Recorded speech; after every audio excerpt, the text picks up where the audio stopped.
Example 17। देखिए यहाँ पे दो स्टेटमेंट दे रखा है, स्टेटमेंट 1 और स्टेटमेंट 2। तो हम सबसे पहले स्टेटमेंट 2 पे आते हैं। तो यहाँ पे देखिए करा a common root of two equation satisfied both equation. करा कि यदि दो इक्वेशन का जो कॉमन रूट होगा वो क्या दोनों इक्वेशन को सेटिस्फाई करेगा। तो इसको समझने के लिए आप एक एग्जाम्पल से समझिए। जैसे यहाँ पे देखिए मान लीजिए x square plus 5x plus 6 equal to 0 एक इक्वेशन है, इसका रूट निकालेंगे। और एक इक्वेशन लीजिए x square plus 6x plus 8 equal to 0 और इसका भी रूट निकालेंगे। देखेंगे कि दोनों में कॉमन रूट क्या आता है। तो यहाँ पे इसको तोड़िए तो ये हो जाएगा x square plus 3x plus 2x plus 6 equal to 0। यहाँ पे कॉमन लीजिए तो x कॉमन हो जाएगा तो यहाँ पे आ जाएगा x प्लस 3 और यहाँ पे 2 कॉमन होगा तो यहाँ पे भी आ जाएगा x प्लस 3 इक्वल टू 0। अब देखिए x प्लस 3 दोनों तरफ है तो इसको बाहर कर लीजिए तो यहाँ पे बचेगा x और यहाँ पे प्लस 2। अब बारी बारी से 0 पुट करिए तो x प्लस 3 इक्वल टू 0 तो x का वैल्यू आ जाएगा -3 और इस तरफ हो जाएगा x प्लस 2 इक्वल टू 0 तो यहाँ से x का वैल्यू आ जाएगा -2। तो यहाँ से इसका दो रूट आ गया है, एक -3 और एक -2। अब इस इक्वेशन में देखिए यहाँ पे ये टूट जाएगा x square plus 4x plus 2x और प्लस 8 इक्वल टू 0। यहाँ पे भी कॉमन लीजिए तो x कॉमन होगा तो यहाँ पे बचेगा x प्लस 4 और इस तरफ प्लस 2 कॉमन होगा तो यहाँ पे भी बचेगा x प्लस 4। अब x प्लस 4 दोनों तरफ है तो इसको बाहर कर लीजिए तो जब x प्लस 4 बाहर निकलेगा तो यहाँ पे x और यहाँ पे बचेगा प्लस 2 इक्वल टू 0। अब यहाँ भी बारी बारी से 0 पुट करिए तो x प्लस 4 इक्वल टू 0 तो x का वैल्यू आ जाएगा -4 और इस तरफ हो जाएगा x प्लस 2 इक्वल टू 0 तो x का वैल्यू आ जाएगा -2। अब आपको देखना है कि ये दोनों रूट में क्या कोई रूट कॉमन है। तो यहाँ पे देख रहे थे x का वैल्यू -2 यहाँ पे भी आया है और x का वैल्यू -2 यहाँ पे भी आया, यानी दोनों इक्वेशन में x का वैल्यू -2 आया। तो ये जो x इक्वल टू -2 है ये क्या हो जाएगा, कॉमन रूट हो जाएगा दोनों इक्वेशन का, क्योंकि दोनों इक्वेशन का आया। अब हमसे क्वेश्चन में बोला था कि क्या कॉमन रूट जो होगा वो दोनों इक्वेशन को सेटिस्फाई करता है। तो आप पुट करके देखिए, जैसे x का वैल्यू -2 इसमें पुट करिए तो -2 का स्क्वायर 4 हो जाएगा और यहाँ पे 5 इंटू -2 -10 और प्लस 6 इक्वल टू 0। तो यहाँ पे देखिए 6 प्लस 4 10 और 10 माइनस 10 0 तो 0 इक्वल टू 0, यानी ये LHS RHS क्या हो गया, सेटिस्फाई हो गया। अब इसमें पुट करिए x की जगह तो यहाँ पे भी -2 का स्क्वायर 4 और यहाँ पे देखिएगा 6 इंटू -2 -12 हो जाएगा ना और प्लस 8 इक्वल टू 0। तो यहाँ पे भी आप देखिएगा 8 प्लस 4 12 और 12 माइनस 12 0 तो यहाँ पे भी आ जाएगा 0 इक्वल टू 0। तो यहाँ भी आप देखेंगे LHS RHS इक्वल आ गया, मतलब अगर कॉमन रूट जो होगा वो दोनों इक्वेशन को सेटिस्फाई करता है। ये स्टेटमेंट बिल्कुल ट्रू है तो स्टेटमेंट 2 हो जाएगा ट्रू। इसके बाद देखिए स्टेटमेंट 1 को, तो यहाँ पे बोला if the equation x square minus a x plus b equal to 0 and x square plus b x minus a equal to 0 have a common roots and a plus b is not equal to 0 then a minus b equal to 1। कह रहा है कि दो equation ऊपर में दे रखा है, ठीक है। अब बोला कि दोनों का यदि एक कॉमन रूट है तो क्या ए माइनस बी इक्वल टू 1 होगा। तो यहाँ पे भी चेक कर लेते हैं। जैसे देखिए दो इक्वेशन था, एक था x square minus a x plus b equal to 0 और सेकेंड था x square plus b x minus a equal to 0। यही दो इक्वेशन दे रखा था। अब बोला कि अगर इसका एक कॉमन रूट है तो ए माइनस बी इक्वल टू 1 होगा। तो आप लेट करिए कि ये दोनों का कॉमन रूट अल्फा है, मान लेते हैं let alpha be the common root of both equation. यहां पे हम लेट कर लिए कि अल्फा है जो ये दोनों इक्वेशन का क्या है, कॉमन रूट है। तो जब अल्फा दोनों इक्वेशन का कॉमन रूट है तो यहाँ पे x की जगह अल्फा पुट करिएगा तो इसको क्या करेगा, सेटिस्फाई करेगा। इसमें भी सेटिस्फाई करेगा, जैसे अभी स्टेटमेंट 2 को चेक किए थे। तो यहाँ पे पुट करिए बारी बारी से, put x equal to alpha. तो पुट करिए इसमें तो ये हो जाएगा अल्फा का square minus a alpha plus b equal to 0 और इस तरफ भी पुट करिए x इक्वल टू अल्फा। तो यहाँ पे हो जाएगा अल्फा का square plus b alpha minus a equal to 0। एक को मान लेते हैं इक्वेशन 1 और एक को मान लेते हैं इक्वेशन 2। अब आप देखिएगा क्या इक्वेशन 1 और 2 को दोनों का RHS क्या है, इक्वल है, तो LHS भी इक्वल हो जाएगा। तो यहाँ पे चलिए फ्रॉम 1 एंड 2 तो दोनों के LHS को इक्वल करिए। तो इसका LHS है alpha square minus a alpha plus b और उसका LHS है alpha square plus b alpha minus a, यही है। देखिए अल्फा स्क्वायर से अल्फा स्क्वायर कटेगा, इसके बाद माइनस ए को इधर ले आते हैं और माइनस ए अल्फा को उधर भेज दीजिए, तो यहाँ पे हो जाएगा बी और ये माइनस ए इधर आएगा तो प्लस ए हो जाएगा, और यहाँ पे पहले से था बी अल्फा और ये माइनस ए अल्फा उधर जाएगा तो प्लस ए अल्फा हो जाएगा। अब यहाँ पे देखिएगा ये है बी प्लस ए और यहाँ से अल्फा कॉमन ले लीजिए तो यहाँ पे भी बचेगा बी प्लस ए, तो बी प्लस ए को इधर लाइए तो बी प्लस ए अपॉन बी प्लस ए हो जाएगा इक्वल टू अल्फा। ये बी प्लस ए मल्टीप्लाई में है ना, तो इधर आके डिवाइड में हो जाएगा, ये कट जाएगा एक बार में, तो यहाँ से बोलिए अल्फा का वैल्यू आ जाएगा 1। अब इस अल्फा का वैल्यू या तो आप 1 में पुट करिए या 2 में पुट करिए, किसी में भी पुट करिए, तो यहाँ पे 1 में पुट करते हैं, put alpha equal to 1 in equation 1। तो इक्वेशन 1 था अल्फा का square minus a alpha plus b equal to 0, तो अल्फा की जगह 1 पुट करिए तो 1 का स्क्वायर 1 माइनस यहाँ पे ए हो जाएगा और बी हो जाएगा इक्वल टू 0। ए और बी को उस तरफ भेजिए तो यहाँ तो 1 रहेगा, माइनस ए तो उधर जाके प्लस ए और प्लस बी तो उधर जाके माइनस बी, यानी ए माइनस बी का वैल्यू हो जाएगा 1 के इक्वल। तो ये स्टेटमेंट बिल्कुल सही था।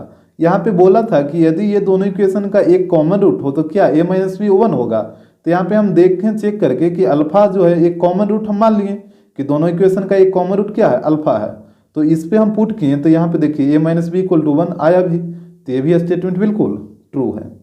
तो यहाँ पे आप देख रहे हैं कि दोनों स्टेटमेंट ट्रू हो गया है। अब आपको देखना है कि क्या सेकेंड स्टेटमेंट का यूज स्टेटमेंट 1 में हुआ है, तो यहाँ पे आप साफ साफ देख रहे हैं कि सेकेंड स्टेटमेंट का यूज स्टेटमेंट 1 में हुआ है, क्योंकि सेकेंड स्टेटमेंट में क्या हुआ था, इसमें बोला था कि कॉमन रूट है जो दोनों इक्वेशन को सेटिस्फाई करेगा, तो आप कॉमन रूट का वैल्यू पुट किए थे ना दोनों इक्वेशन में और सेटिस्फाई किया था, तो इसमें भी तो आप कॉमन रूट जो अल्फा माने हैं तो अल्फा का भी तो वैल्यू दोनों में पुट किए हैं बारी बारी से, यहाँ पे भी इक्वेशन 1 में और यहाँ पे इक्वेशन 2 में पुट किए हैं, तभी ना ये वाला टर्म आया था ए minus b equal to 1।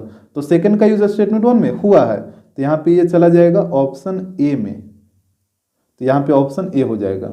Example 18, यहाँ पे भी देखिए दो स्टेटमेंट है, स्टेटमेंट 1 और स्टेटमेंट 2, तो यहाँ पे भी हम स्टेटमेंट 2 को देखते हैं पहले, आप चाहिए तो 1 को भी देख सकते हैं, आपका मर्जी। यहाँ पे 2 छोटा है स्टेटमेंट तो इसी कारण पहले इसको देख रहे हैं। तो देखिए यहाँ पे कह रहा the sum of the roots of the equation x square plus b x plus c equal to 0 is b by ए।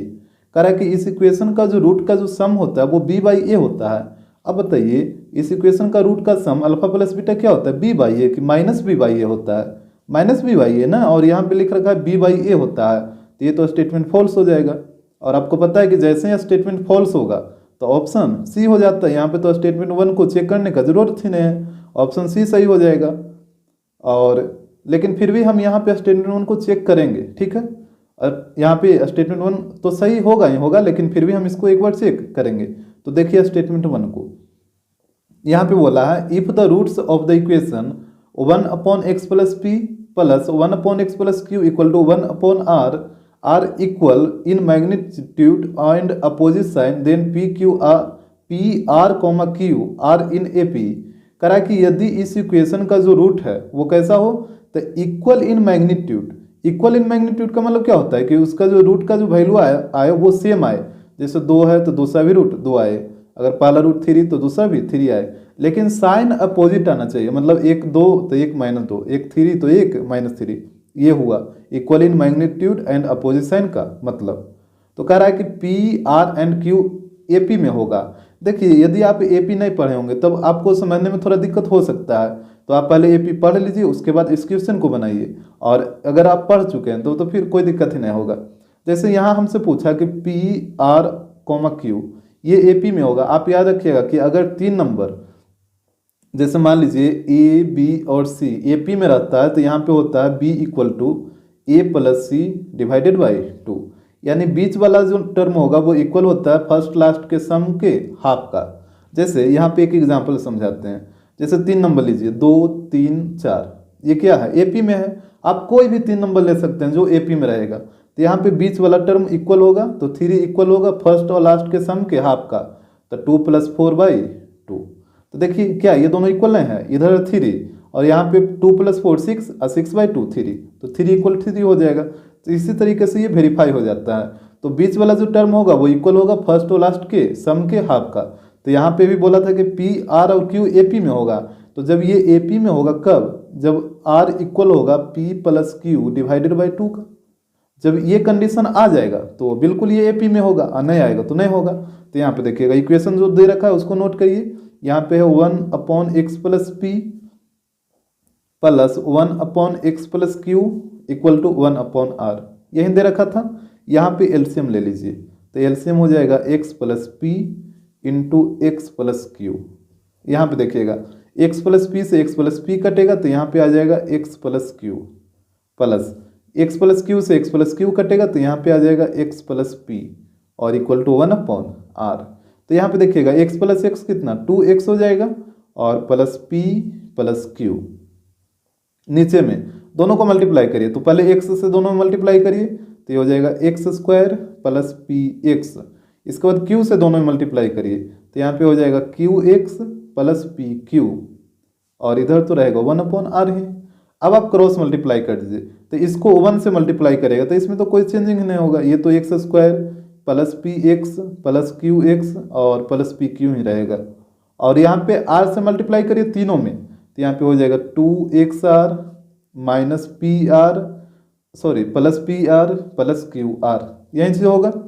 अब यहाँ पे क्या करिए, सबको इधर लाइए, तो ये हो जाएगा x square plus px plus qx, और यहाँ पे देखिए x वाला टर्म यहाँ पे है ना, तो इसको भी इधर लाइए, तो हो जाएगा -2rx, उलट के लिख सकते हैं ना, xr या rx दोनों सेम चीज़ है, और प्लस pq, ये वाला pq, और ये दोनों को भी इधर लाइए, तो ये हो जाएगा -pr और यहाँ पे हो जाएगा -qr। इस तरफ कुछ नहीं बचेगा तो 0 बचेगा। इसके बाद देखिएगा ये हो गया x स्क्वायर वाला टर्म, और इससे आपको x कॉमन लेना होगा, तो यहाँ पे x कॉमन ले लीजिए, तो यहाँ पे बचेगा p प्लस q और यहाँ पे बचेगा -2r, इस तरीके से हो जाएगा। और यहाँ पे हो जाएगा pq minus pr minus qr equal to 0।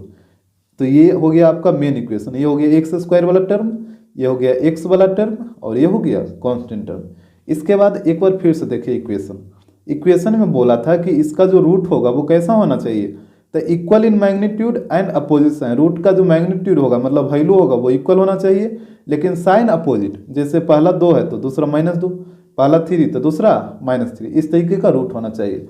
तो अब यहाँ से आपको सोचना होगा कि कौन सा क्वाड्रेटिक इक्वेशन का जो रूट होता है वो इक्वल होगा और साइन अपोजिट होगा।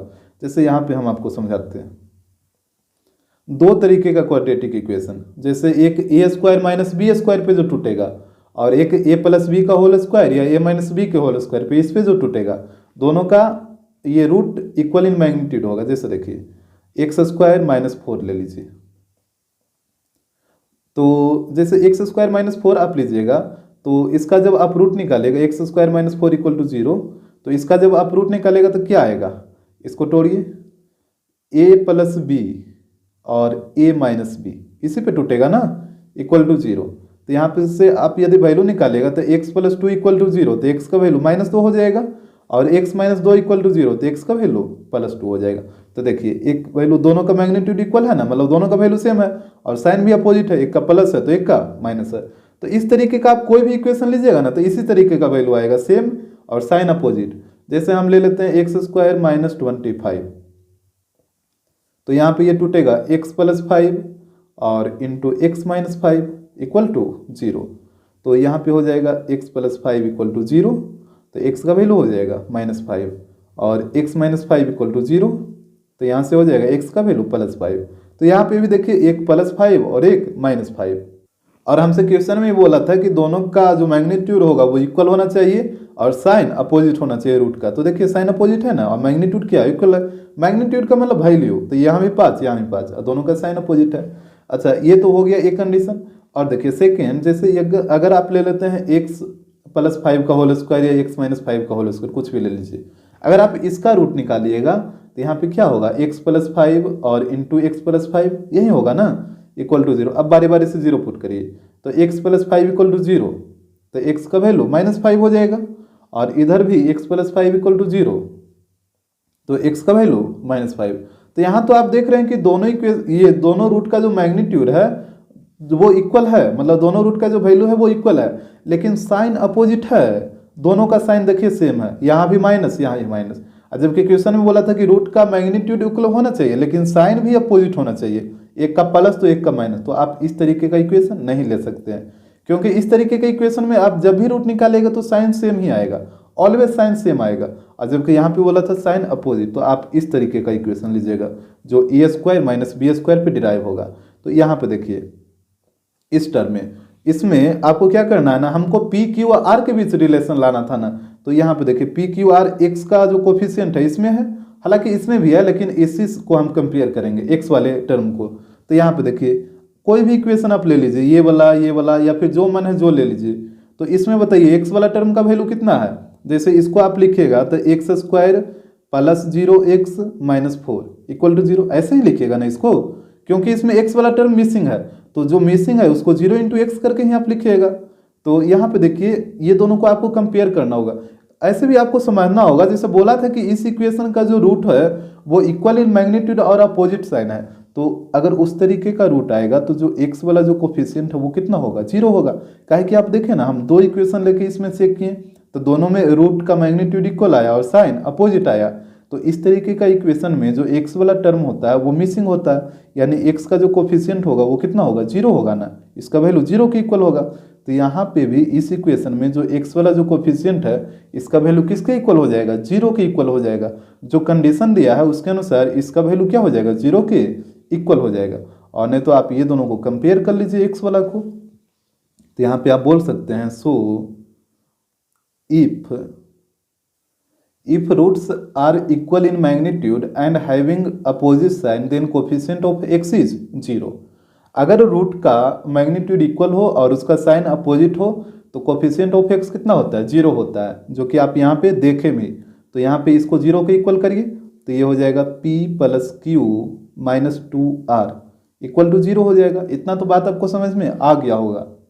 इसके बाद देखिए हमको रिलेशन क्या लाना था, हमको लाना था जैसे बोला था पी आर क्यू ये एपी में होना चाहिए। तो एपी में कब होगा, जब बीच वाले टर्म इक्वल होगा फर्स्ट और लास्ट के सम के हाफ का, यही रिलेशन हमको लाना है। तो देखिए यहाँ पे ये हो जाएगा p प्लस क्यू और 2r को उधर भेजिए तो ये हो जाएगा प्लस 2r। अब 2 मल्टीप्लाई में है तो 2 को इधर ले आइए तो यहाँ पे हो जाएगा p प्लस क्यू, 2 मल्टीप्लाई में तो इधर आकर डिवाइड में होगा ना इक्वल टू r। देखिए तो आपको यही वाला टर्म लाना था, r equal to p plus q by 2, यहाँ भी r equal to p plus q by 2। तो ये बिल्कुल सही बात है, ये एपी में होगा तो स्टेटमेंट 1 ट्रू हो जाएगा। एग्जाम्पल 19, यहाँ पे देखिए स्टेटमेंट 1 में बोला है if roots of the equation 2k minus 1 into x square plus 4x minus 3 equal to 0 are reciprocal of each other then k equal to minus 1। कह रहा है कि यदि इस इक्वेशन का जो रूट होगा वो एक दूसरे का रेसिप्रोकल हो तो k का वैल्यू -1 होगा। यहाँ पे देखिए स्टेटमेंट 1 में दे रखा था equation 2k minus 1 into x square plus 4x minus 3 equal to 0। तो यहाँ पे बोला कि इसका जो रूट है वो एक दूसरे का क्या रेसिप्रोकल है। इसका मतलब होगा कि मान लेते हैं यदि 1 रूट है अल्फा तो इसका अदर रूट क्या हो जाएगा, अदर रूट का मतलब सेकंड रूट, ये हो जाएगा 1 अपॉन अल्फा, तभी ना एक दूसरे का रेसिप्रोकल होगा। जैसे 1 2 तो दूसरा रूट आएगा 1/2, तभी ना एक दूसरे का रेसिप्रोकल होगा। तो यही चीज़ एक अल्फा तो दूसरा हो जाएगा 1 अपॉन अल्फा। अब यहाँ से आप रिलेशन लगाइए अल्फा इंटू बीटा, ये होता है c/a, ठीक है। तो अल्फा की जगह पे अल्फा और बीटा की जगह पे 1 अपॉन अल्फा, एक रूट अल्फा है और एक रूट बीटा, तो बीटा यही हो जाएगा अदर रूट। और यहाँ पे देखिए c का वैल्यू कितना है -3 और a का वैल्यू बताइए, a का वैल्यू हो जाएगा 2k माइनस 1, तो यहाँ पे हो जाएगा 2k माइनस 1। यहाँ पे देखिए अल्फा से अल्फा कट जाएगा, क्रॉस मल्टीप्लाई करिए तो 2k माइनस 1 इक्वल टू -3, तो यहाँ पे हो जाएगा 2k इक्वल टू -1 को इधर लाइए तो -3 प्लस 1 तो कितना हो जाएगा -2 ना। तो यहाँ से 2 से 2 कटेगा तो k का वैल्यू कितना आ जाएगा -1। और हमसे बोला भी था कि क्या k का वैल्यू -1 आएगा जब रूट एक दूसरे का रेसिप्रोकल हो, तो k का वैल्यू -1 आ भी रहा। तो यहाँ पे स्टेटमेंट 1 क्या हो जाएगा, ट्रू हो जाएगा। तो ये हो गया ट्रू। अब देखिए स्टेटमेंट सेकंड को, यहाँ पे बोला है कि if a equal to c then the roots of x square plus b x plus c equal to 0 are reciprocal of each other. करा कि यदि a इक्वल हो c के तो इस इक्वेशन का जो रूट होगा वो एक दूसरे का रेसिप्रोकल होगा। तो यहाँ पे आप इस इक्वेशन को इस तरीके से भी सोच सकते हैं ना कि अगर इस इक्वेशन का जो रूट है वो रेसिप्रोकल हो तो a इक्वल टू सी होना चाहिए, ऐसे भी तो बोल सकते हैं। जैसे क्वेश्चन में बोला कि इफ a इक्वल टू सी हो तो इस इक्वेशन का जो रूट होगा वो एक दूसरे का रेसिप्रोकल होगा। तो आप इसको ऐसे सोचिए कि अगर इस इक्वेशन का रूट एक दूसरे का रेसिप्रोकल होगा तो क्या ए का वैल्यू सी आएगा। तो आप देखिए निकाल के, इक्वेशन दे रखा है a x square plus b x plus c equal to 0। मान लेते हैं 1 रूट है अल्फा, तो अदर रूट कितना हो जाएगा, अदर रूट हो जाएगा 1 अपॉन अल्फा। तो यहाँ पे लगाइए अल्फा इंटू बीटा, ये होता है सी बाई ए। तो अल्फा की जगह अल्फा ही रहेगा, बीटा की जगह 1 upon alpha equal to c upon a. देखिए अल्फा से अल्फा कटेगा, क्रॉस मल्टीप्लाई करिए तो इधर आ जाएगा ए इक्वल टू सी। तो देखिए बिल्कुल सही आया। यदि इसका रूट एक दूसरे का रेसिप्रोकल हो तो ए इक्वल टू सी आएगा ही आएगा, तो ये भी स्टेटमेंट ट्रू हो जाएगा। अब आपको देखना है कि क्या स्टेटमेंट 2 का यूज स्टेटमेंट 1 में हुआ है। तो स्टेटमेंट 2 में क्या था कि रूट एक दूसरे का रेसिप्रोकल था, जिस वजह से ए इक्वल टू सी आया था। और स्टेटमेंट 1 में भी वही चीज़ हुआ था, जब रूट एक दूसरे का रेसिप्रोकल था तब के का वैल्यू -1 आया था। तो आप देख रहे हैं कि स्टेटमेंट 2 का यूज स्टेटमेंट 1 में बिल्कुल हुआ है, तो यहाँ पे ऑप्शन ए हो जाएगा। एग्जाम्पल 20, देखिए स्टेटमेंट 1 में बोला है if a and c are the opposite sign are of opposite signs then the quadratic equation a x square plus b x plus c equal to 0 has real and distinct root. कह रहा है कि यदि इस quadratic equation में ए और सी का जो साइन है वो अपोजिट होना चाहिए, तो क्या इस क्वाड्रेटिक इक्वेशन का जो रूट आएगा वो रियल एंड डिस्टिंक्ट आएगा। तो जैसे आप एग्जाम्पल ले लीजिए, जैसे हम ले लेते हैं 2x square plus 5x minus 2 equal to 0। यहाँ पे हमको सिर्फ ए और सी का सिंबल अपोजिट रखना है। जैसे एक का हम प्लस लिए हैं तो दूसरा का माइनस लिए हैं, मतलब प्लस माइनस ही रहेगा, अगर ये माइनस रहेगा तो ये प्लस रहेगा, इस तरीके से। अब यहाँ से डी निकाल के देखिए, तो डी इक्वल टू होता है बी स्क्वायर माइनस 4ac, तो बी तो यहाँ पे 25 हो जाएगा माइनस 4ac, तो 4 इंटू 2 इंटू माइनस 2, तो यहाँ पे हो जाएगा 25 और ये माइनस माइनस प्लस 4 दूनी 8 दूनी 16। तो यहाँ पे जब इसको आप ऐड करिएगा तो जो वैल्यू आएगा वो क्या आएगा, 0 से बड़ा ही आएगा ना, क्योंकि दोनों पॉजिटिव में है। अच्छा आप एक इक्वेशन और लेके चेक करिए, जैसे हम मान लेते हैं -9x square plus 8x plus 1 equal to 0। अब यहाँ पे इसको नेगेटिव कर दिए हैं तो इसको पॉजिटिव लेना होगा, क्योंकि बोला है कि ए और सी का जो सिंबल होगा वो अपोजिट होना चाहिए। तो यहाँ से डी निकालिए तो होता है बी स्क्वायर माइनस 4ac, तो 8 का स्क्वायर 64 माइनस 4 इंटू ए का वैल्यू -9 और सी का वैल्यू 1, तो यहाँ से हो जाएगा डी इक्वल टू 64 और minus into minus plus 4 into 9 36। यहाँ पे भी देखिए दोनों पॉजिटिव है तो ऐड होकर भी पॉजिटिव नंबर ही आएगा, डेट मीन 0 से बड़ा। तो स्टेटमेंट 1 जो बोला था बिल्कुल सही बोला था कि यदि ए और सी का सिंबल अपोजिट होगा तो इसका जो रूट आएगा वो रियल एंड डिस्टिंक्ट आएगा, क्योंकि डी का वैल्यू ग्रेटर देन 0 आ रहा है। तो यहाँ पे आप बोल सकते हैं स्टेटमेंट 1 ट्रू है। इसके बाद स्टेटमेंट 2 देखिए, इसमें बोला if discriminant d of a quadratic equation is not equal to 0, अगर डिस्क्रिमिनेंट 0 के इक्वल नहीं हो तो it has real and distinct root, तो क्या इसका रूट जो होगा वो रियल और डिस्टिंक्ट होगा। जैसे देखिए यहाँ पे बोला कि d is not equal to 0, d का वैल्यू 0 के इक्वल नहीं आना चाहिए। तब आप खुद सोचिए जब 0 के इक्वल नहीं आएगा तो या तो d का वैल्यू 0 से बड़ा आएगा या फिर d का वैल्यू 0 से छोटा आएगा। यही दो केस पॉसिबल है ना, अगर d का वैल्यू 0 के इक्वल नहीं आएगा तो d का वैल्यू 0 से बड़ा हो सकता है या फिर 0 से छोटा हो सकता है। अब सोचिए जब 0 से बड़ा होगा तब इसका तो रूट आ जाएगा रियल एंड डिस्टिंक्ट, लेकिन जब छोटा होगा तब क्या होगा, इसका रूट आएगा नॉट रियल। तो यहाँ पे तो दोनों कंडीशन हो जाएगा ना, अगर d का वैल्यू 0 के इक्वल नहीं है तब इसका रूट रियल एंड डिस्टिंक्ट भी हो सकता है या फिर नॉट रियल भी हो सकता है। और जबकि यहाँ पे लिखा है सिर्फ it has real and distinct root, तो ये तो गलत बात है, क्योंकि यहाँ पे दोनों केस पॉसिबल है, रियल एंड डिस्टिंक्ट भी पॉसिबल है और नॉट रियल भी पॉसिबल है। तो यहाँ से स्टेटमेंट 2 फॉल्स हो जाएगा, और जैसे स्टेटमेंट 2 फॉल्स हुआ तो ये चला जाएगा ऑप्शन सी में। हालांकि आप इसको पहले चेक करते तो स्टेटमेंट 1 को चेक करने का जरूरत ही नहीं था, क्योंकि एक स्टेटमेंट गलत होगा तो दूसरा हमेशा सही ही रहेगा। यहाँ पे स्टेटमेंट 2 फॉल्स हुआ था तो देखिए स्टेटमेंट 1 क्या था, ट्रू ही था, तो ये ऑप्शन सी हो जाएगा। एग्जाम्पल 21 स्टेटमेंट 1, देखिए यहाँ पे इसको ध्यान से देखिएगा और समझने का प्रयास करिएगा। यहाँ पे लिख रखा है if a c is not equal to 0 then at least one of the two equation x square plus b x plus c equal to 0 and x square plus b x minus c equal to 0 has real and distinct root. कह रहा है कि यदि a c is not equal to 0 हो तो ये दो equation जो दे रखा उसका एटलीस्ट वन का मतलब कम से कम एक रूट जो होगा वो रियल और डिस्टिंक्ट होगा। जैसे कम से कम एक कहने का मतलब हुआ कि दोनों इक्वेशन में से किसी एक का जो रूट होगा वो रियल एंड डिस्टिंक्ट आना ही चाहिए। भले ही अधिक से अधिक दोनों का आ जाए रियल एंड डिस्टिंक्ट, लेकिन कम से कम किसी एक का आना ही चाहिए। ये हुआ एटलीस्ट वन का मतलब। तो यहाँ पे देखिए पहला इक्वेशन था x square plus b x plus c equal to 0, और सेकेंड इक्वेशन था x square plus b x minus c equal to 0। तो आप क्या करिए, पहले डिस्क्रिमिनेंट निकालिए दोनों का। इसका मान लेते हैं d1, तो ये होता है बी स्क्वायर माइनस 4ac, और यहाँ पे b का वैल्यू b, a का वैल्यू a, c का वैल्यू c, ये तो यही रह जाएगा। और इसमें डिस्क्रिमिनेंट निकालिए, इसको मान लेते हैं d2, ये होता है बी स्क्वायर माइनस 4ac। तो यहाँ पे देखिए b का वैल्यू b, तो ये तो बी स्क्वायर ही रहेगा, माइनस 4, a की जगह a, और लेकिन c की जगह माइनस c आ जाएगा, तो यहाँ पे माइनस c।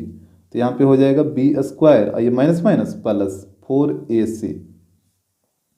तो एक का डिस्क्रिमिनेंट आ जाएगा बी स्क्वायर प्लस 4ac, और एक का आएगा बी स्क्वायर माइनस 4ac। इसके बाद देखिए हमसे कंडीशन बोला था ac is not equal to 0, तो यहाँ पे लिखिए कंडीशन दे रखा है ac is not equal to 0। अच्छा एक चीज बताइए, जब ac 0 के इक्वल नहीं है, यानी ac का वैल्यू क्या होगा, या तो 0 से बड़ा होगा या तो 0 से छोटा होगा। जैसे यहाँ पे देखिए हम आपसे बोलेंगे कि x is not equal to 0, इसका मतलब क्या हुआ, x का वैल्यू 0 के इक्वल नहीं होना चाहिए, यानी या तो x का वैल्यू 0 से बड़ा आपको लेना है, या फिर x का वैल्यू 0 से छोटा लेना है, लेकिन x का वैल्यू 0 नहीं लेना। इसका मतलब तो यही होता है ना, x का वैल्यू 0 के इक्वल नहीं, इसका मतलब x का वैल्यू या तो 0 से बड़ा या तो 0 से छोटा, लेकिन 0 नहीं। तो यहाँ पे भी वही चीज़, ac का वैल्यू 0 के इक्वल नहीं होना चाहिए, इसका मतलब ac का वैल्यू या तो 0 से बड़ा होगा, या फिर ac का वैल्यू या तो 0 से छोटा होगा। यही दो चीज़ होगा, दो कंडीशन। तो आपको बारी बारी से दोनों कंडीशन लेके चेक करना होगा। तो यहाँ से हम केस 1 में लेते हैं, case 1 when ac greater than 0, ठीक है, वेन ac ग्रेटर देन 0।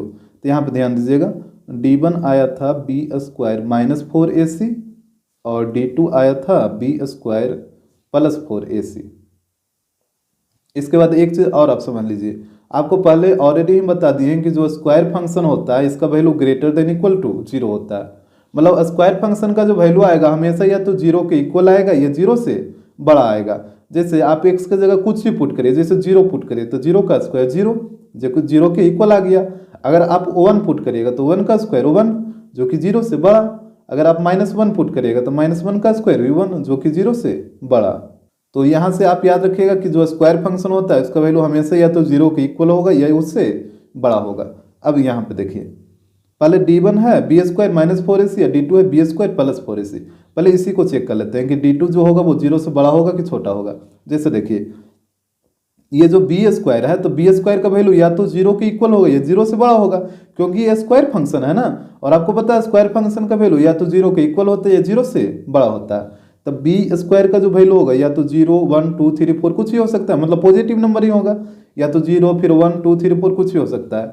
और यहाँ पे देखिए AC का वैल्यू भी 0 से क्या होना चाहिए, बड़ा होना चाहिए। 0 से बड़ा का मतलब 1, 2, 3, 4 आप कुछ भी ले सकते हैं। मान लीजिए हम AC का वैल्यू 1 लिए, ठीक है, तो 4 × 1 4, और प्लस यहाँ पे B का वैल्यू, जैसे यहाँ पे देखिए हम बी स्क्वायर का वैल्यू 0 ले लेते हैं, क्योंकि आपको पता है बी स्क्वायर का वैल्यू या तो 0 होगा या 0 से बड़ा 1, 2, 3, 4 कुछ भी हो सकता है, प्लस 4, और AC का वैल्यू 1 ले लीजिए। तो यहाँ से D2 कितना आ जाएगा, तो यहाँ से D2 आ जाएगा 0 + 4, दैट मीन्स 4, जो कि ग्रेटर देन 0 है। अच्छा, और कुछ भी वैल्यू आप लेके चेक करिए, जैसे बी स्क्वायर का वैल्यू आप 1 ले लीजिए और प्लस 4, और AC का वैल्यू 3 ले लीजिए, तब भी कितना आ जाएगा, तब भी ये 13 आ जाएगा, जो कि क्या है, ग्रेटर देन 0 है। तो ये वाला D2 तो हमेशा ग्रेटर देन 0 आ रहा है, मतलब इसका रियल एंड डिस्टिंक्ट होगा, ठीक है। अब इसका चेक कर लीजिए, हालांकि हमसे बोला था कि दोनों इक्वेशन में से किसी एक इक्वेशन का जो रूट है वो रियल एंड डिस्टिंक्ट आना चाहिए। तो यहाँ पे दो इक्वेशन में सेकेंड वाला का रूट आ गया ना, रियल एंड डिस्टिंक्ट। अब चेक करते हैं फर्स्ट वाला का भी आ रहा है या नहीं आ रहा है। तो यहाँ से चेक करिए D1, तो मान लीजिए बी स्क्वायर का वैल्यू 0 है, ठीक है, आप कुछ भी ले सकते हैं, 0 है माइनस। अब AC का वैल्यू आपको 0 से बड़ा लेना है, तो 0 से बड़ा आप कुछ भी लीजिए ना, 1, 2, 3, 4 कुछ भी लीजिए। मान लीजिए हम 2 ले लिए, तो यहाँ पे आ जाएगा 0 - 8, ये कितना आ जाएगा, -8 ना, जो कि क्या है, 0 से छोटा है। तो यहाँ पे तो इसका रूट रियल एंड डिस्टिंक्ट नहीं होगा। अच्छा, और भी कंडीशन लेके देखिए, जैसे बी स्क्वायर का वैल्यू या तो 0 या 0 से बड़ा। 0 से बड़ा हम यहाँ पे एक बड़ा वैल्यू ले लेते हैं 16, ठीक है, 16 ले लीजिए, -4 और AC का वैल्यू 2 ले लेते हैं, तो यहाँ से हो जाएगा 16 - 8 और इक्वल टू 8। अब देखिए ये 0 से बड़ा आ गया, तो यहाँ से आप क्या निष्कर्ष निकाल रहे हैं कि यहाँ जो D1 का जो वैल्यू आ रहा है वो 0 से छोटा भी आ रहा है और 0 से बड़ा भी आ रहा है। तो हम D1 के बारे में कुछ भी नहीं बोल सकते हैं कि इसका रूट रियल एंड डिस्टिंक्ट होगा या फिर नॉट रियल होगा, ये फिर डिपेंड कर जाएगा इसके अनुसार, वैल्यू के अनुसार। लेकिन यहाँ पे D2 में क्या था कि हम कोई भी वैल्यू पुट कर दे रहे थे तो 0 से मतलब 0 से ज़्यादा ही आ रहा था ऑलवेज। लेकिन इसमें ऐसा ना है, कभी 0 से छोटा आ जा रहा है तो कभी 0 से बड़ा आ जा रहा है। यानी आप बोल सकते हैं कि ये जो D1 है इसका साइन क्या होगा हम बता नहीं सकते हैं, जबकि D2 का जो साइन होगा हमेशा पॉजिटिव होगा, क्योंकि 0 से बड़ा इसका वैल्यू आ रहा है। लेकिन इसका पॉजिटिव और निगेटिव कुछ भी हो सकता है, तो ये हम अनडिसाइडेड हैं, मतलब इसका साइन क्या होगा। तो यहाँ पे हो जाएगा here sign of D1 is undecided but D2 greater than 0। जो D1 का जो सिंबल होगा वो अनडिसाइडेड होगा, मतलब या तो पॉजिटिव या निगेटिव कुछ भी हो सकता है, ये हम नहीं बता सकते हैं क्या हो सकता है। लेकिन D2 हमेशा 0 से बड़ा होगा, मतलब इसका सिंबल हमेशा पॉजिटिव होगा, और जब 0 से बड़ा होगा तो इसका रूट एक रियल एंड डिस्टिंक्ट होगा।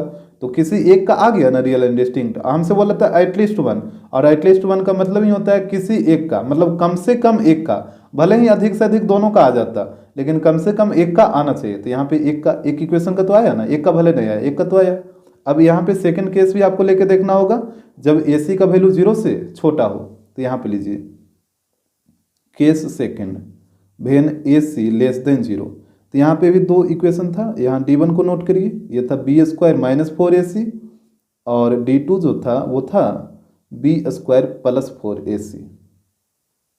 अब यहाँ पे देखिए, यहाँ पे वैल्यू पुट करके देखिए, तो हम B² का वैल्यू यहाँ पे 0 ले लेते हैं और -4, AC का वैल्यू बोला 0 से छोटा लेना है, तो 0 से छोटा निगेटिव वैल्यू कुछ भी ले लीजिए, जैसे -1 हम ले लेते हैं।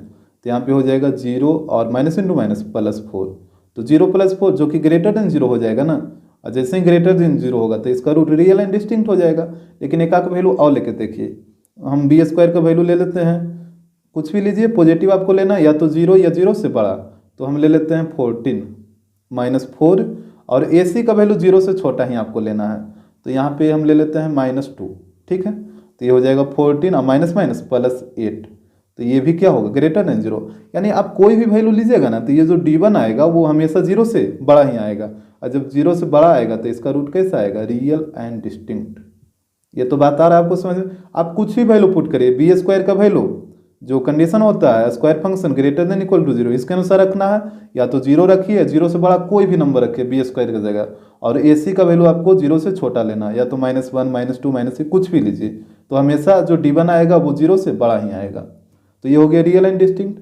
अब D2 को देखिए, इसका क्या स्थिति है, तो यहाँ पे हो जाएगा D2 = B² का वैल्यू 0 ही ले लीजिए +4, और AC का वैल्यू हम 0 से छोटा तो -1 ले लेते हैं, तो यहाँ पे हो जाएगा 0 - 4 प्लस इंटू माइनस माइनस, तो यहाँ पे आ जाएगा -4 जो कि क्या है, लेस देन 0 है। तो ये तो 0 से छोटा आ गया। अच्छा, कोई और वैल्यू लेके देखिए, जैसे हम B² का वैल्यू यहाँ पे तो 0 लिए थे ना, अब की बार आप क्या करिए कि आप ले लीजिए 8, ठीक है, +4, और यहाँ पे ले लीजिए -1, तो यहाँ पे हो जाएगा 8 - 4 जो कि कितना आ जाएगा 4। अब की बार देखिए ग्रेटर देन 0 आ गया। अब आप कैसे डिसाइड करिएगा कि जो D2 होगा वो 0 से बड़ा होगा कि 0 से छोटा होगा। इसका सिंबल यहाँ पे प्लस आ गया, इसका सिंबल यहाँ पे माइनस आ गया, मतलब कुछ भी आ जा रहा है, यहाँ पे कभी माइनस आ जा रहा है तो कभी प्लस आ जा रहा है, लेकिन D1 जो है वो हमेशा प्लस ही आ रहा है, ग्रेटर देन 0। तो यहाँ पे भी आप देख रहे हैं, यहाँ पे पहले लिखिए, here sign of D2 is undecided. D2 का साइन क्या होगा वो हम बता नहीं सकते हैं, प्लस होगा कि माइनस होगा, लेकिन D1 हमेशा 0 से बड़ा होगा, तो जब D1 0 से बड़ा होगा तो इसका रूट रियल एंड डिस्टिंक्ट होगा। और हमसे बोला भी यही था कि किसी भी 2 इक्वेशन में से कम एक का रियल एंड डिस्टिंक्ट आना चाहिए। तो यहाँ पे सेकंड केस में आप देखें कि पहला इक्वेशन का रियल एंड डिस्टिंक्ट रूट आया, और फर्स्ट केस में आप देखे थे कि दूसरा इक्वेशन का रियल एंड डिस्टिंक्ट रूट आया। तो ये जो बोला था क्वेश्चन में कि एटलीस्ट 1, मतलब कम से कम किसी एक इक्वेशन का रूट रियल एंड डिस्टिंक्ट आना चाहिए, जो कि यहाँ पे आ भी रहा है। तो आप यहाँ पे बोल सकते हैं at least 1 of 2 equation has real and distinct root, मतलब किसी एक इक्वेशन का रूट जो होगा वो रियल एंड डिस्टिंक्ट होगा। तो यहाँ पे ऑप्शन ये जो स्टेटमेंट 1 है ये क्या हो जाएगा, ट्रू हो जाएगा। अब आइए स्टेटमेंट 2 पे, यहाँ पे बोला था a quadratic equation has real and distinct root if discriminant is positive. करा कि यदि डिस्क्रिमिनेंट पॉजिटिव है तो क्या इसका जो रूट आएगा वो रियल एंड डिस्टिंक्ट आएगा। तो बिल्कुल सही बात है। पॉजिटिव का मतलब क्या होता है, जैसे ही पॉजिटिव वर्ड आया तो आपके दिमाग में आना चाहिए जीरो से बड़ा, क्या कि जितना भी पॉजिटिव नंबर होगा सब जीरो से बड़ा होगा, यानी ये डी ग्रेटर देन जीरो का बात किया है। डिस्क्रिमिनेंट पॉजिटिव कब होगा, जब डिस्क्रिमिनेंट का वैल्यू जीरो से बड़ा होगा, और जब जीरो से बड़ा होता है तो इसका रियल एंड डिस्टिंक्ट ही आता है। तो ये भी बिल्कुल ट्रू है। अब आपको देखना है कि क्या सेकंड का यूज स्टेटमेंट 1 में हुआ है, मतलब जब डी ग्रेटर देन जीरो हो तो root real and distinct equation ये स्टेटमेंट 1 में आया था। तो आप यहाँ पे देखिए ना, केस 1 में जब D1 ग्रेटर देन जीरो आया था तो रूट आया था ना, यहाँ पे D1, ये केस सेकंड में सॉरी D2 का, D2 जब जीरो से बड़ा आया था तो रूट क्या आया था, रियल एंड डिस्टिंक्ट आया था। और सेकंड केस में भी आप देखिएगा तो D1 जब जीरो से बड़ा आया था तो रूट रियल एंड डिस्टिंक्ट आया था। तो यहाँ तो आप देख ही रहे हैं कि स्टेटमेंट 2 का यूज स्टेटमेंट 1 में हो ही रहा है। तो ये हो जाएगा ऑप्शन ए। एग्जाम्पल 22, यहाँ पे देखिए स्टेटमेंट 1 में क्या बोल रहा है, बोला है if the difference of the roots of the equation x square minus 2px plus q equal to zero is same as the difference of the roots of the equation x square minus 2rx plus x equal to zero then s minus q equal to r square minus p square. देखिए बोल रहा है कि यदि इस equation के root का difference और इस इक्वेशन के रूट का डिफरेंस, दोनों डिफरेंस आपस में इक्वल है, तो क्या एस माइनस क्यू इक्वल होगा r square minus p square का। तो जैसे देखिए इसको चेक कर लेते हैं। यहाँ पे पहला इक्वेशन दे रखा था एक्स स्क्वायर माइनस 2px और plus q equal to zero, और सेकेंड इक्वेशन था x square minus 2rx plus s equal to zero. यही था ना दो इक्वेशन, और हमसे बोला था कि दोनों इक्वेशन के जो रूट है उसका डिफरेंस इक्वल है। तो यहाँ पे देखिए मान लीजिए इसका दो रूट है, यहाँ पे लिखिए let two roots are alpha and beta, ठीक है। और यहाँ पे इसका भी मान लीजिए लेट टू रूट्स आर, यहाँ पे इसको मान लीजिए गामा एंड एक ले लेते हैं डेल्टा, ठीक है। ये सिंबल ध्यान रखिएगा, इसको बोला जाता है डेल्टा। ये तो गामा आपको पता ही है, तो इसका मान लीजिए दो रूट है अल्फा और बीटा, और इसका दो रूट है गामा एंड डेल्टा। तो यहाँ पे देखिए पहले यहाँ पे अल्फा प्लस बीटा निकालिए, तो अल्फा प्लस बीटा क्या होता है माइनस बी बाई ए ना, माइनस बी बाई ए। तो यहाँ पे हो जाएगा माइनस, और बी का वैल्यू कितना है माइनस 2p, तो यहाँ पे पुट हो जाएगा माइनस 2p, और ए का वैल्यू 1, तो यहाँ पे हो जाएगा 2p। और अल्फा इंटू बीटा निकाल लीजिए, तो ये होता है c बाई ए। तो यहाँ से देखिए c का वैल्यू q और a का वैल्यू 1, तो ये हो जाएगा q। इस तरह भी वही काम करिए, यहाँ भी अल्फा प्लस बीटा निकाल लीजिए, तो अल्फा प्लस बीटा क्या होता है माइनस बी बाई ए। तो यहाँ पे भी हो जाएगा माइनस, और बी का वैल्यू देखिए कितना माइनस 2r, तो यहाँ पे पुट करिए, और नीचे में ए, तो ए की जगह 1 होगा, तो यहाँ पे भी माइनस इंटू माइनस प्लस हो जाएगा, तो ये हो जाएगा 2r। और अल्फा इंटू बीटा निकाल लीजिए, तो ये होता है c अपॉन ए, और यहाँ पे देखिएगा c का वैल्यू s है, तो s और a का वैल्यू 1, तो ये हो जाएगा s। यहाँ तक तो कोई दिक्कत नहीं है। इसके बाद हमसे बोला था कि दोनों इक्वेशन के जो रूट है उसका डिफरेंस सेम होना चाहिए। तो हम देखिए इसका दो रूट था, एक अल्फा और एक बीटा, तो इसका डिफरेंस क्या होगा, इसका डिफरेंस होगा अल्फा माइनस बीटा। अब आप बोलिएगा कि अल्फा माइनस बीटा, अब बीटा माइनस अल्फा भी तो हो सकता है, तो बिल्कुल बीटा माइनस अल्फा भी हो सकता है, आप चाहिए तो बीटा माइनस अल्फा भी लिख सकते हैं। और ये इक्वल होगा इसके रूट के डिफरेंस का, तो ये है गामा और डेल्टा, तो इसका डिफरेंस क्या हो जाएगा गामा माइनस डेल्टा, या आप चाहिए तो डेल्टा माइनस गामा भी लिख सकते हैं, आपका मर्जी। जैसे दो नंबर है 2 और 3, बोलेगा इसका डिफरेंस बताओ, तो डिफरेंस हमेशा बड़ा में से छोटा को घटाया जाता है। तो यहाँ पे बड़ा नंबर है 3, तो 3 माइनस 2 इसका डिफरेंस हो जाएगा। लेकिन यहाँ पे थोड़े आपको पता है कि अल्फा बड़ा है कि बीटा बड़ा है, कोई भी बड़ा छोटा हो सकता है, तो आप या तो अल्फा माइनस बीटा करिए या बीटा माइनस अल्फा करिए, आपका मर्जी। यहाँ तक तो कोई दिक्कत नहीं होगा। बोला था कि दोनों इक्वेशन का रूट है उसका डिफरेंस सेम है, तो एक का डिफरेंस अल्फा माइनस बीटा और एक का डिफरेंस गामा माइनस डेल्टा, ये दोनों को हम इक्वल कर दिए क्योंकि क्वेश्चन में ही बोला था। अब इसके बाद देखिए आप करिए स्क्वायरिंग ऑन बोथ साइड्स, तो यहाँ पे हो जाएगा अल्फा माइनस बीटा का होल स्क्वायर, और इस तरफ हो जाएगा गामा माइनस डेल्टा का होल स्क्वायर।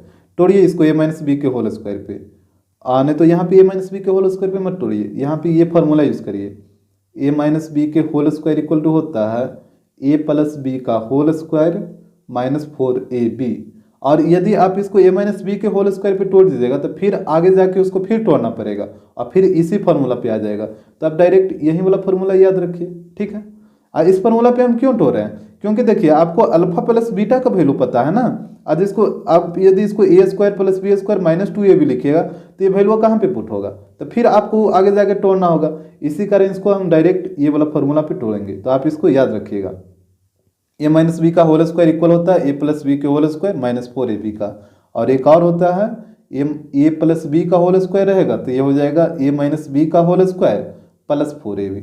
देखिए सिंबल अल्टरनेट जाएगा, जैसे माइनस है तो प्लस माइनस, प्लस था तो माइनस प्लस, देख रहे हैं minus plus minus plus minus plus, और बाकी सब टर्म सेम है।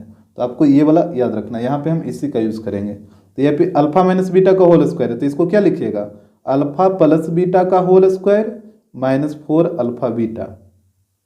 और यहाँ पे हो जाएगा गामा प्लस डेल्टा का होल स्क्वायर ये -4 गामा डेल्टा, यही होगा।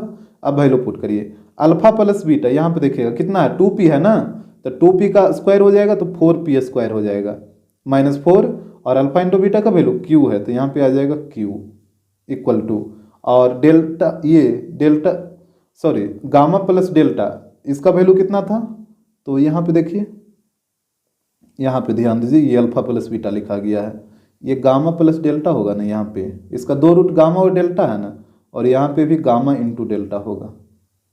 तो यहाँ पे देखिएगा गामा प्लस डेल्टा का वैल्यू कितना 2r, और 2r का होल स्क्वायर करेगा तो ये 4r स्क्वायर हो जाएगा -4, और यहाँ पे गामा इंटू डेल्टा इसका वैल्यू कितना है s है तो यहाँ पे आ जाएगा s, ठीक है।